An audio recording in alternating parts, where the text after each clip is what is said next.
అసెంబ్లీలో గవర్నర్ ప్రసంగం చేస్తుండగా బీఆర్ఎస్ నేతలు నిరసన చేపట్టడాన్ని కాంగ్రెస్ సభ్యులు తీవ్రంగా ఖండించారు. రాజ్యాంగాన్ని గవర్నర్ను అవమానించేలా ప్రవర్తించారని మండిపడ్డారు. గవర్నర్ ప్రసంగం చేస్తుంటే బీఆర్ఎస్ సభ్యులు చిల్లర చేష్టలు చేశారంటూ ఆరోపించారు. తెలంగాణ అభివృద్ధికి బీఆర్ఎస్ అడ్డుతగులుతోందని విమర్శించారు కాంగ్రెస్ సభ్యులు. ఈ 2 సంవత్సరాల 2 మాసాలలో జరిగినటువంటి అభివృద్ధి, జరగబోయేటువంటి అభివృద్ధిని కళ్ళకు కట్టినట్టుగా మా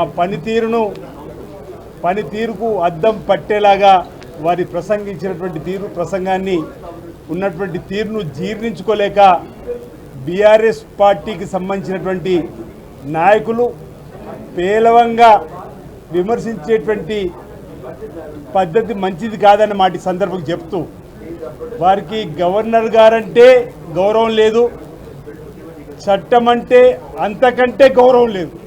గత 10 సంవత్సరాల్లో మరి టీఆర్ఎస్ ప్రభుత్వం ఏ సామాజిక వర్గాన్ని వదలకుండా వంచి మరి ప్రజా ఆస్తుల్ని కొల్లగొట్టి ప్రజాధనాన్ని కాజేసి కేవలం కాళేశ్వరం, మిషన్ భగీరథల పేరు మీద ఆర్థిక దోపిడీ చేసి మరి వారే గత ప్రభుత్వంలో ఏ సామాజిక వర్గానికి ఎలాంటి పథకాలు ఇవ్వకుండా మరి ఈరోజు 2 సంవత్సరాల అనతి కాలంలోనే మరి ప్రజాప్రభుత్వం పేదవాళ్లకు ఇందిరమ్మ ఇళ్ళు, రైతు భరోసా, మరి రైతు బోనస్, అదేవిధంగా మరి దాదాపు మరి కాళేశ్వరం నీళ్లు అందకపోయినా కానీ 72 లక్షల మెట్రిక్ టన్నుల ధాన్యాన్ని దేశంలోనే మొదటి స్థానంలో సాధించిన ఘనత ఈ రాష్ట్రాన్ని.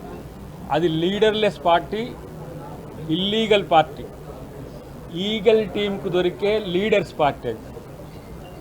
ఇక గవర్నర్ గారి ప్రసంగం పట్ల రాజ్యాంగబద్ధంగా వ్యవహరించాల్సిన బీఆర్ఎస్ ఎవరైతే ఎమ్మెల్యేలు, ఎమ్మెల్సీలు ఉంటారో వాళ్ళంతా లేచి నిలబడి ఈరోజు రాజ్యాంగాన్ని అవమానం చేసినట్టు, రాజ్యాంగబద్ధ హోదాలో ఉన్న గవర్నర్ గారిని ఇలా అవమానం చేసినట్టు, ఉన్న అంశాలన్నీ కూడా ఒక డెమోక్రటిక్ డాక్యుమెంట్ రూపంలో పెట్టినప్పుడు వాటిని సావధానంగా విని రేపు గవర్నర్ ప్రసంగానికి ధన్యవాదాలు తెలిపే సమయంలో ప్రస్తావించాల్సిన అంశాలు లేచి నిలబడి, అంటే అపోజిషన్ లీడర్ లేకుంటే, లేదంటే కేసీఆర్ లేకుంటే ఇలా పార్టీ ఎట్లా ఎలగబెడుతుందో ఇలా అర్థమైంది నాకైతే.